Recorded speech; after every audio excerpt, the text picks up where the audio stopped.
So Willie Simmons has injected energy. And sometimes you just need players who aren't associated with the losing, right? Guys who have fresh memories, who don't like have those same scars from the previous era.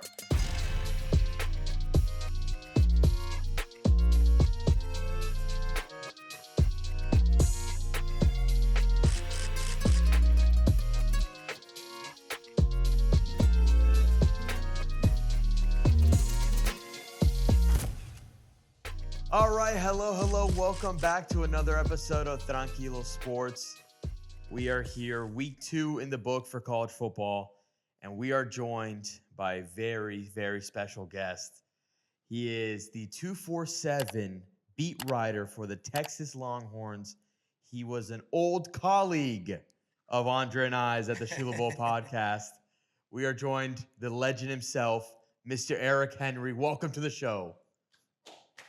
Oh, man. Dave, Andre, what is going on, boys? Yeah, as you mentioned, we go way back to the original incarnation of the Shula Bowl. Yes. We were 5, 6 deep in the Shula Bowl, repping FIU, FAU, G5 football. Oh, man, it is such a pleasure to be on with y'all. Love to see what y'all are doing big things. So proud and happy for y'all's success. And I'm just honored to be here on the show, baby. And also, it makes me feel like I'm back home. Out here in the middle of Texas. I need a little Florida action, baby. So this is why I want to be here. No, for sure. And Eric, it is Shula Bowl week. So it is only right to also have you back with us here. But before we dive into FIU, right, you are covering the Longhorns. We're about 2 weeks in. Just kind of want to get your initial thoughts on, 1, the Ohio State game, and then 2, everything that's going on with Arch. What can you tell us, tell the fans a little bit of, maybe inside baseball you got? All right. I'll start with the Ohio State game. Man, I'll say this. I wasn't surprised that it was a low-scoring game because in the summer when I was asked for CBS Sports, 247 Sports, shout out to the brand, I was asked for my prediction. I actually had Ohio State winning the game something like 22-17, right? But then once I saw Texas's offense in fall camp, I was like, all right, I know they're not perfect. When you lose all the talent you lose, right? Last 2 years, 4 receivers to the NFL, 2 tight ends, running backs, offensive linemen, a quarterback, right? Like, you don't just pick that up immediately. But I felt good about Texas's offense. And man, they were in for something. Matt Patricia, of course, former New England Patriots DC, former Detroit Lions head coach, now Ohio State's defensive coordinator, threw a game plan at Texas that they admitted, guys, in the postgame, they were not ready for in the first half. That it just wasn't what they had prepped for, right? I'll say all in all, I get the feeling that we're going to see that matchup again. Like, I don't think it's the last time we're going to see those 2 teams play.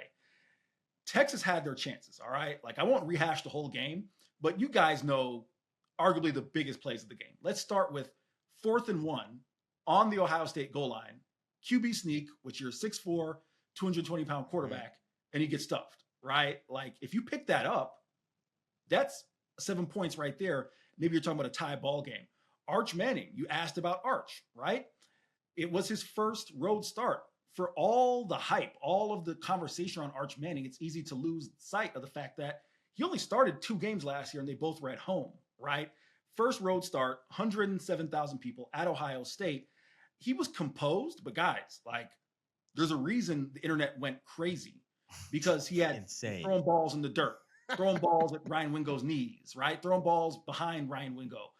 That, for better or worse, right? Probably for Arch's sake, better or worse, that was not the national TV showcase that you would want in showing off your talents, right? So that's how that game went. As I said, in specificity to Arch, you asked about that. I expect him to bounce back because, listen, dude is not a bust, all right? It's been 4 games. He's a talented quarterback. He's 5-star for a reason. I keep seeing all these people say he's not a generational talent, not this. How do you know that after 4 games, right? Like, really give the kid a full season. He bounced back against a Group of 5 foe in San Jose State. For the FIU audience, CUSA, the CUSA brand is still strong. They'll face UTEP this week, so we'll get a chance to see how he fares against a Conference USA opponent. But Arch is going to be fine. A lot of the conversation, I'm sure you'll ask me about it, right? The conversation this week, because there's always conversation around Arch. That was Doesn't my matter next what question. he does, right? But the conversation around him, is he injured? Is he grimacing? Like I said, I'm sure you'll ask me about that, so I won't steal your thunder. But Arch is going to be fine. Texas is going to be fine. This team will bounce back. And because the 12-team playoff guys, like, they're going to be there. It would take something drastic in my mind for them to miss the playoff. Yeah, I think it was just like such an overreaction of what people saw out of Archie week 1. Like to your point, everyone was calling him a bust already. I'm like, guy's getting his first road start on in one of the biggest stages in Ohio State against a very good team, and to your point, coached really well. I just don't think like Archie gets a fair chance, good or bad, to be able to showcase like who he really is. And I think he does a good job of handling the pressure internally. But reality is, like, we haven't seen enough of Archie to be able to make a decision on whether he is elite, good, or maybe not good, right? But we all know he's going to be a good quarterback. Yeah, you talk about not getting, a fair shake. It's so interesting, fellas. Like, that's kind of what comes with being a Manning at this point. Yeah. It's almost like the Bronny syndrome. It's the Shadur syndrome, right? Like, you got the famous parent in this case. And shout out to Cooper. Let's not like bury Cooper. I know he didn't make the NFL, but Cooper is where Arch gets his athleticism from, right? It certainly isn't Peyton or Eli. But when you have famous uncles, one who is a Hall of Famer, one borderline, depending on who you ask, another Hall of Famer, right? All that spotlight comes. You do feel bad for the kid because, like I said, everything he does gets scrutinized. And you can tell he's over the media coverage. Like, Arch tends to playfully make these jokes when we talk to him, like, yeah, I don't really like to talk to you guys, but trust me, fellas, there's truth in that joke. Like, he's not, it's not just a joke. He wishes that he could be doing something else. But yeah, at the end of the day, as I said, he's a 5-star talent for a reason. I think you saw, let's not forget, right? Dude stepped in, when Quinn Ewers went down last year, played well against UTSA, played well against Louisiana Monroe. Give him time, right? If there's one thing y'all know, look at Steve Sarkisian's track record of developing quarterbacks, right? In terms of college, say what you want about their pro careers.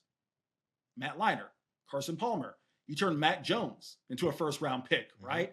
Jake Locker, Tua Tagovailoa. Well, I guess maybe I shouldn't say that name right now. Not right now. Tua, right? Like, he's done good work. Quinn Ewers, right? Yeah. He's done work with quarterbacks. So if you just look at the track record, there's no reason to think that Arch playing in Steve Sarkisian's system won't have success. Eric, something that we touched a little bit on before we ended up going live. I know you mentioned this is like the first time you've seen this much hype on a player that you've been covering. What are some things that that you're noticing like in the background, like the number of people? Is it just the number of people asking him? Is it his reactions, coaches' reactions? Like, what's the biggest thing that you can take away, especially coming from FIU to now Texas? Well, first off, Dave, you say this is the first time. Let's not forget James Morgan, baby. James Morgan had this Captain guy. Morgan. True. I'm playing. Come on. Good correction, Eric. No, J-Mo did not have this at all. No, in all seriousness, it is, guys, I am flabbergasted like weekly at the amount of attention Arch gets. I can only imagine, man. Because it's not even just local, right? It's not even just the guys in Austin. Like, if you're the quarterback at the University of Texas, it's a spotlight position. I'm not trying to make it, be hyperbolic, right? But Texas is a national brand, and people have interest in the quarterback at the University of Texas, like being the quarterback at Alabama, quarterback at SC, the list goes on. So you have that interest. Then in state, right? This is the flagship program. So people are genuinely interested in Arch Manning. But the thing that flabbergasts me is, I think just the level of nonstop conversation around Arch Manning. With Quinn Ewers, at least it was on Mondays when he spoke to the media and on Saturdays, right? And maybe if Quinn did something that was, good or bad, maybe get a little bit of talk during the week. I can't even turn on ESPN college football coverage, or really any coverage for that matter. Sports Center, First Take, Get Up. I can't, because I'm going to hear the same thing that I just spent an entire press conference at, right? I think that's the part that's fascinating. And like I said, I empathize with Arch when he throws those jabs out there. And it's like, man, I really wish I could be doing something else, because he is a 20, 21-year-old kid. It has to feel suffocating at times. But the flip side of that, guys, and I know you made the joke, Dave, about this is an FIU. Well, I'm not saying this to be a jerk, but it's a double-edged sword. The amount of attention he gets is insane, right? It just is. There's no two ways about it. But if you don't want that level of attention, you can go to FIU. You can go to Texas State. And I'm not saying that flippantly. I know, okay. I'm kidding. Sorry, Willie Simmons. Hey, pause up. Maybe I'll even throw one of those up. Now I don't cover the team. Pause up. You can go to a smaller school, and I'm not like being sarcastic when I say it. Like Arch Manning, from a financial perspective, right? He's all right. His NIL is all right, and it comes from a family that's okay. So it's not like he needs the money in that sense. This is what comes with being at Texas, right? You could go to Washington or some other places, you'd be more insulated, but this is what comes with being the quarterback of Texas. No, 100%. And piggybacking on that, just because based on the amount of things that obviously are going around Arch are also kind of trickling to obviously the coaching, right, with Sark. I do got to ask you about Sark's comments today. What do you take from that? It was a bit weird, all right? Give me your take on it. If you know Steve has kind of an awkward, kind of like a dry sense of humor. And that's what I think Steve was going for. I guess for the audience who doesn't know, right? Like we should lay the foundation. Yeah. Today is Monday, so I don't know whenever you guys will be watching this, but today's Monday, September 8th. And earlier today, Steve Sarkisian's press conference. If you watched the game against San Jose State, the TV broadcast, we should point out first, it was the TV broadcast that isolated Arch Manning's face and speculated as to whether he was wincing when he was throwing the football. And there were some people on Twitter, not just fans. I don't want to shout out the wrong name. I think it was Kurt Benkert, who played backup for the Packers. But if I got that wrong, I apologize. It was a former pro quarterback who does now like analysis of quarterbacks, who said, hey, this guy's clearly injured, right? So there were people speculating on it. And Steve was asked in the post game on Saturday, hey, the TV broadcast picked up Arch wincing. Is he okay? Steve basically dismissed it, said, I don't know what you guys are talking about. He's fine. He was asked, hey, is that the way he throws the football? Steve said, I don't know what you're talking about. Arch Manning was asked that. Arch said he's fine. I will cheap plug here. Our Hank South at horns247.com did actual research, actual journalism, pulled photos from USA Today of Arch in high school and earlier in his college career. And he does seem to make that face, right? When he throws the football. You guys have seen Peyton Manning and Eli Manning. They kind of mess with their shoulders and they kind of have like these facial expressions, right? He does kind of do that. So today, I won't name the reporter. It was a student, right? So we'll just leave it at that. It was a student who asked Steve Sarkisian, hey, Arch, the TV broadcast seemed to show Arch wincing. And Steve clearly had enough of that conversation, came teed up ready for his response and said, I don't know what you're talking about. No. And then said, hey, I don't question what faces you guys make when you guys use the restroom. It was awkward, but if you know Steve Sarkisian, that's just kind of his dry, kind of goofy humor. Because he followed up with like, you guys like that, right? Like it was a joke. And in Steve's credit, right? He gave said reporter, he's like, hey, after he shot it down, he's like, hey, I'll come back to you. You'll get another question. I'll give you another shot. But he wasn't going to answer that. So that's what you're obviously referring to. And it was awkward. Steve could have handled it differently, but again, that's just him. He's just, when he is not willing to entertain something, he can be dismissive in a kind of goofy, kind of, maybe not goofy, like kind of like a dry kind of humor. Mm-hmm. Yeah, in a moment or with a player like Archie, they're just going to grab that and use it to their advantage in that moment. That's the problem. It was everywhere. Yeah. Any other player, and you get that response from a coach, and you're just going to be like, okay, that was just weird, and you move on. Now everyone's going to dig way deep into this. Right. Yeah. Well, I love the fact that I don't want to say the wrong name, but the guy who did the journalism into his face, he deep dive into his face, especially. Shout out him because that is great. Yeah, Hank. They got Hank South. He's part of the squad Hank over South. at Horns247.com. Hank did a bunch of work recruiting, and now he's on the team side. So shout out to Hank. Love it, Hank. You got anything more on Texas? No, I'm a big Archie guy. I'm going to keep backing up Archie. So, hearing it come from you on your kind of attitude towards Archie and just the whole media, makes me feel good about it, because you go online and it's just ripping Archie 24/7. And Right. I'm not one of those guys that's going to do that.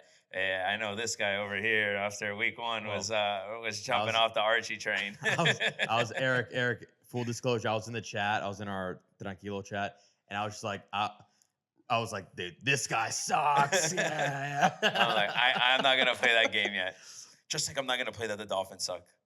No, man. Well, I guess I'll be the devil's advocate. No, I'm kidding. We suck. All right, Eric. I got to obviously ask you about the Shula Bowl, right? We're here at Shula Bowl week. All right. Give me your thoughts so far on what you've been able to see from FIU, the Willie Simmons era. I just came from Penn State, electric. But have you been able to keep up? Have you been able to watch and give us some Shula Bowl talk? Yeah, I mean, I'll work in reverse. I'll start with Shula Bowl, man. Like, okay. I've always felt, and I know there are some FIU fans, Chia Panther. Shout out Chia. I gotta shout out Chia, who have hated the Shula Bowl name, are just over, FAU as a rival. I personally don't like that, and I'll use my alma mater as an example, right? UCF has tried for a while to dismiss USF as a rival, and now they don't have a natural rival because they're in the Big 12. Cincinnati is not your rival. No. Houston is not it's a rival from the old Conference USA / American Conference, but USF is UCF's rival, right? No matter whether you're in a different conference or not. And that obviously is the case here with the Shula Bowl, FAU-FIU, because FAU, Florida Atlantic, now in the American, and FIU still in Conference USA. I think you got to give both Scott Carr and Brian White, Brian White, AD at FAU, credit for continuing this rivalry, because it matters, 100%. man. Like, you guys know, you guys are FIU grads. It's your guy. It's the rivalry. Who are you going to say? 100%. Middle Tennessee, right? Like, no. FAU, FIU, that's the rivalry. Backyard. David, I covered FIU from 2017 to 2022. Like, that game matters because you have players all from South Florida, all from the crib, all in each other's backyard. That's what made, the 2021 game, David, where you had like the post-game fracas where FAU, is grabbing the FIU little like decal from the trophy and throwing it. I was there on the field for that, right? Like, and David, like, I don't want to go on a tangent. Andre, you know this too. I don't want to go on a tangent, but I can think of all the years. 2018, I was like, oh yeah, okay. FIU's the better team, right? They're gonna win the Shula Bowl. That's the FIU team that won 9 games. Nope. Yep. We all know what happens. Devin Singletary, Kareth White runs through FIU, right? Yeah. 2019, I remember thinking, like, man, is FIU ever going to win a Shula Bowl? So yeah, the rivalry matters, and I'm glad that they're still playing it. In relation to FIU, of course, I still keep up as best I can. I don't get a chance to watch as many games because sometimes there's an overlap, but there still are guys like Julius Pierce, for example, who I remember his recruitment. I remember when he signed with FIU. Demetrius Hill, who made his way back to FIU, right, from Illinois. Of course, lights out, Kewan Jenkins. I remember his recruitment. I remember the day he signed, and, the former staff being over the moon. I'm sure you guys remember this, David. I know you remember it specifically. The lights out deal when Mike McIntyre flipped the lights, right? On recruiting day, on signing day, when they got lights out. So of course I still keep up. I'm super curious, guys. Like, I had a chance to see mostly the Bethune-Cookman game. I saw bits and pieces of Penn State. It feels like Willie's injected, and I know this sounds cliche, just a measure of energy to this program, right? That maybe was missing towards the end of the Mike McIntyre era. And I'll be honest, I still have a relationship with Butch Davis. Mike McIntyre texted me a couple months ago. I will see him when we go to Mississippi State. So, still have a relation with those guys, but I'll call a spade a spade. At the end of the Butch Davis era, there clearly needed to be a change, not just with coaching, but top down in terms of the athletic department, right? the end of the Mike McIntyre era, things felt a little lifeless. So Willie Simmons has injected energy, and that's what I saw against Bethune-Cookman, right? A lot of new guys. Dave, Andre, sometimes you just need players who aren't associated with the losing, right? Guys who have fresh memories, who don't like have those same scars from the previous era. I think you got a lot of that with the influx of talent, right? I think you're starting to see Willie Simmons really get guys from South Florida again, which is huge. And Kewan Jenkins, like I said, as his performance against Bethune-Cookman, it was encouraging. I think for me personally, I don't know how you guys feel. I'll close on this. What's this, year 3? Year 3, yeah. Right, as a starter, yeah, because Grayson started. It was Grayson and Gunnar Holmberg my last year, and then Kewan, year 3. I'm looking to see that next step, right? Again, I know it sounds cliche, but I'll never forget Scott Carr saying to me, and I think the statute of limitations is up on this. At a certain point, I won't say when, he said to me, he's like, I think we have our Mackenzie Milton, right? At a certain point, you kind of need him to be that guy. Remember, he was committed to Auburn, right? Yep. A Power 5 school, play quarterback. He has that type of talent. You just want to see everything come together. So I'm super optimistic about FIU, and I'll quickly say on FAU why I think this game is dangerous. Remember who their quarterback is. It's Caden Veltkamp, who was a very good quarterback at Western Kentucky last year. And guys, super quick, if you're a Conference USA fan, it seems like all Tyson Helton at Western Kentucky does is just find guys to put in that system. Bailey Zappi, I'm forgetting the kid who came after him, Caden Veltkamp. Now they got this kid from Abilene Christian, Maverick McIver, who's balling, right? So, like, you can't discount Caden Veltkamp over at FAU. But, yeah, man, I'm super excited. I hope I get a chance to watch the Shula Bowl. I'm not sure what time kickoff is on Saturday, but it's at 6. I want to it's at, okay, it's great. So I'll get a chance to check out a little bit of it after Texas game.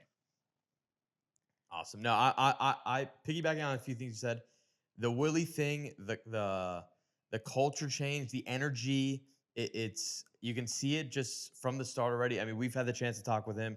He's amazing. Just like everyone seems really bought in, right? And even after this Penn State game, like I had a chance to talk to some of the guys, and not that they weren't like defeated, but like they were like they could have played 3 more quarters. Like they just seem bought into this and just ready to go. Like the coaches were like minor speed bump. We're on to the next one. You forget it and you move on. And that's why I think this game's so important because I want to see how they, answer to obviously big week 1 win. You're going to play the number 2 team in the country. We held around for a good amount of this game. Like it was 10-0 at halftime. You know what I mean? And then obviously at the end, they score a couple late ones that make the score look worse. But if they can come out and beat FAU and win the Shula Bowl for the first time in 9 years, I think, it's a huge statement for this team, for Willie, and I think really the sky's the limit for them in Conference USA. No, Dave, I agree with you. Like I said, I've never, in my time covering FIU, and of course now the years after, I've never seen them win one because the last one was 2016, if my memory serves me correct, right? It's been a long time. Oh my gosh. Did Magoo start that game or was that Maurice Alexander? It was Magoo. I can't remember. It was Magoo. It was Magoo. Okay, yeah. Because I knew that. Yeah. I think 16 was the last year for Ron Turner and he was in and out of the lineup. I couldn't remember who started. But yeah, like I haven't seen FIU beat FAU. So I agree with you, right? And let's be real. If you're trying to recruit in the backyard, you can't have people saying, oh yeah, you're the secondary school in your own backyard in terms of FAU, FIU. So it's huge. And to your point, David, like I said, I got a chance to watch plays. I didn't get a chance to watch actual, gameplay, but the highlights of Penn State. I know a lot of the players aren't the same, but culturally speaking, right? This was a game that when I saw FIU had Penn State, I was thinking, oh man, I hope they don't go up there and get smoked 60-0, right? Because I was there at Western Kentucky. Again, different players, but I was at Western Kentucky when they lost 73-0, right? Yeah. You hope that it's not that kind of outcome. So to see them hang tough, and let's really quick, give a shout out to Javon DeWitt, right? 100%. David and Andre, let's give a shout out to him, a guy who interviewed for the head coaching job twice, interviewed this last go around, and chose to stay on staff, right, when he didn't get the job. And he's done really good work with that defense. I think continuity and them in his system. You saw that on Saturday, right? Drew Aller's a good quarterback. and to hold him, relatively speaking, in check. I know, like you said, they got late touchdowns, but to keep him relatively in check, like I think this could be in a weird way. I'm not a big, morale, morale win or whatnot, or whatever. But like I think this could be a boost to say, yo, we hung with Penn State. Why don't we go but dominate Conference USA? Yeah. Yeah, I think obviously you watch that game, there's a ton of good to take away. To your point, morale victories don't essentially really mean much. But in this case, they mean a little bit of something, right? It's a 10-0 game at half, 20-0 with like 6 minutes left, I think, in the fourth. Like still actually like a fighting chance in that game on the road in Penn State, 106,000 people there. Like no one even thought FIU had a chance in that game. So for them to be hanging around, that confidence, you could see they were playing off of that confidence in that game, which for me was huge. I was like, holy cow. I can't believe I'm watching this right now where it's a fourth quarter against Penn State and we technically have a chance in this game. And you look at a lot of plays, one play here, one play there, a couple breakaway runs that if they take it and that safety doesn't make a shoestring tackle, you're talking about a 10-7 game at one point. Like there's a lot of moments in there, and I think that's the more discouraging part. Is like, holy cow, they had a chance, and if a couple plays go their way, I think they actually think they had a chance of winning that game, which is insane to even say. But reality is, like, the score is a score. You didn't get the dub there, but you fought hard. How do you carry that into FAU next week? Because this is a huge game for the sake of rivalry, recruiting, all this stuff. Like, is there going to be a hangover effect going into FAU where you're like, shit, like we didn't win that game and we fought hard and there's a lot of good, but how do you carry that momentum of a hard-fought game into an FAU game, which is, going to be a challenge because it is a rivalry game. Yeah, and I think for me, it's like, again, that's why I think it's going to be such a testament to what Willie can do, right? Because how could he take this, spin it into, although there's a lot of positives, but spin it into a positive to make sure the guys are still ready to go for next week. And I think just the coaching staff in general that he's put together, like you mentioned, DeWitt, you got Gator, who I had a chance to talk after the game, and he was ready to battle more, man. Yeah. He was Those so proud of DBs his look guys, and he's like, now you just gotta coach them and get them ready for next week. So it's a big week this week. Big week. Yeah, and David, I'll add this super quick, right? Because this is my thing. Why I think it's twofold. Why it's so important you get the win this week if you're FIU. Look at it this way. If you're gonna, and the phrase I was looking for is moral victories, right? Like if you're gonna take the moral victory out of Penn State, it's this. There isn't gonna be an environment in Conference USA that will match Penn State, right? 100%. So any road game you go to, that should give you the confidence, hey, we hung with Penn State. But the key is you got to carry that over and win this week, right? Yeah. That should be the sign like, hey, we can build off of this moral victory and carry that over into this week. And then you can pair those things together and say, man, like, I think FIU goes to Middle Tennessee this year. Am I correct? Yes. Right? Yeah. No, I think we have it at home, right? No, you're right. It's away because the Max last game I think was at home against Middle Tennessee. Yeah. You guys know just as well as I do the House of Horrors Floyd Stadium has been for FIU over the past decade, right? If you're able to carry that momentum from Penn State and beat FAU this week, go to Floyd Stadium is going to be nothing, right? So that's why it's twofold, in my opinion. Yeah, it almost feels like if we don't win this week, though, like a lot of what the momentum was from Penn State is going to be extremely diminished. Right. That's why they're going to get it done. Get it done. And Willie, I trust, baby. All right. Eric, one last thing. I got one last thing. You got. I got to ask him one question, but is it around FIU or something else? I'm moving off FIU. You got an FIU one? No, it's not FIU. Okay. Go, you go. All right. Then you go. Now you're going to hate my question. Now. All right. Never mind. Yeah. No, I wanted to go. Obviously, we're 2 weeks in. Whether it's teams or maybe storylines have been either the most surprising or the one that you have your eye on for the rest of the year? I'm going to stay in the SEC. And I know it may sound like I'm being a homer, but guys, there were 11 SEC teams, 11 out of 16 ranked in the top 25. All right. So that's why I'm sticking in the SEC. Let's start. The Florida Gators. You Yeah. drop a game to USF at home. I don't want to pick on, college kids, but you have the player for UF who spits on the USF player after you just saw that on national television. Crazy. Yeah. How insane is that? You got to keep your composure when USF is driving down the field to win, right? That's a storyline I'm keeping my eye on because you could see another shakeup at Florida. If this thing goes off the rails, Billy Napier is going to be in trouble. I know Scott Strickland, the AD there, just came out with the dreaded, I saw that vote of support, right? So you know what that means. Yeah. So I'm definitely keeping my eye on that in the SEC. Also, Alabama, right? Listen, Kalen DeBoer, you can't lose to unranked Florida State and think you're going to keep your job in year 2. They expect to win. So I am super curious on those programs. But the reason I say that is because in this 12-team playoff, how many teams are going to come from the SEC, right? Like, let's say 11 top 25 ranked teams. That interests me. I can go out west, right, and take a look at, schools like USC. Can they make a push? Some of the other schools out there. I think also the group of 5, right? As I mentioned, USF beat UF. Mm-hmm. They're going to head down to South Florida to take on the Miami Hurricanes. If they can knock off Miami, A, that knocks Miami out of the top 5. B, that puts USF in the driver's seat to take the group of 5 spot in the college football playoff. There's an argument that if they beat Miami, they should be top 5, top 10. 100%. These guys are crazy. 3 ranked wins to start the season. They're a top 5 team. Wins. Yeah, they should easily be top 15. No doubt about that, right? And Florida was on the road. UM will be on the road, and Boise was at home. So, I mean, 2 of the 3 would be on the road. Exactly. So those are storylines I'm keeping my eye on. And also in the Big Ten, I'm just very curious to see how that shakes out, right? Like Michigan had that setback against Oklahoma.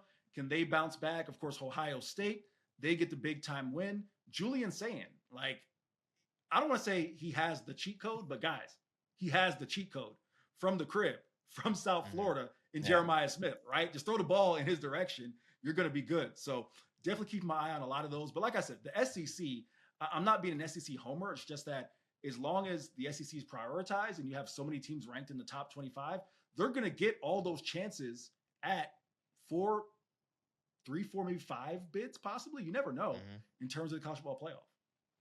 Yeah, I like it. You touched on a couple of the ACC, and real quick, I don't want to get too crazy into it, but what do you think about Tommy Castellanos and the Florida State Seminoles to start the season? Andre, you're not going to lie, it's a little bit of a sore spot for me, of course. Some viewers may know I went to the University of Central Florida. I am a objective reporter. I don't cheer for anybody. However, seeing Gus Malzahn, guys, put this in perspective. Gus Malzahn not dismissed, but basically ushered Tommy Castellanos out, right? It said, I have my own quarterback I want to bring in. And now, in this weird full circle thing, Gus Malzahn resigns from the job at UCF, takes the OC job at Florida State, now ends up with Tommy C as his quarterback, and now they're making things happen. I am curious about the Seminoles because I think Mike Norvell's a really good coach. I've been a fan of Mike Norvell since I'm at Memphis, right? Back when I was covering Group of Fives, I thought Mike Norvell did a really good job there. Couldn't quite get over the UCF hump until Mackenzie Milton was hurt, right? And they had to go in a different direction, and then they were able to get over UCF. It's going to be interesting, man. Guys, Clemson, right? Yeah, Clemson, we thought would be in the driver's seat. Cade Klubnik. They end up falling to LSU, right? You have 3 teams in the ACC. I think you can make the case. Florida State, Miami, Clemson, all could be in that position to get a bid, right? So that is super interesting. But yeah, in terms of the Noles, I always thought, Andre, they would bounce back, right? I mean, they weren't as bad as 2-10. They just had 2-10 quarterback play in DJU, right? So always felt they would bounce back. I'm super interested to see, Gus Malzahn's offense, guys, it's a high school offense. It really is. So I'm curious if teams can kind of catch up to that. But right now, it seems like they got things rolling. I like it. I've got my Tommy Castellanos Cuban Missile Crisis Heisman ticket waiting. Let's go. Right after my Kejuan Jenkins one. Well, Eric, as always, thank you. First off, joining us for the first time at the Tranquilo. Yes, sir. All right. Always a pleasure seeing you. Where can people find you? You can find me on Twitter or X at EricCHenry_. Catch my Texas football, basketball, and baseball coverage at horns247.com on socials, and of course, horns247.com, 247sports.com.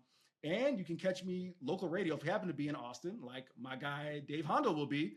You can catch me on AM 1300 The Zone, pinch hitting in the mornings or doing spots in the mornings and in the afternoons. And shout out to me being the third Hondo son. Let's not forget that. Let's go. Let's go. Eric, thank you, my man. Thank you for joining us. Always a pleasure. And yeah, we're linking up this weekend.